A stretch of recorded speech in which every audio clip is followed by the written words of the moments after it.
Can't get enough of Reese's peanut butter cups. And if you like monkey bread, then you're gonna love this monkey bread because it's stuffed full of Reese's peanut butter cups. I'm talking about Reese's peanut butter cup monkey bread. Let's go. Let's start out with 2 cans of jumbo biscuits.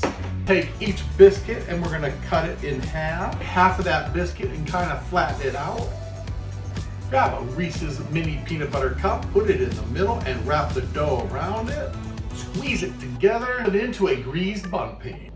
And that's what it's going to look like. Take a 1/2 cup of melted butter and add to it a 1/2 cup of brown sugar and whisk that together. And now we're going to drizzle that over Flavor Flex peanut butter buttercream that I thinned out with a little bit of milk, and we're going to drizzle that on top. Peanut butter cups chopped up on top.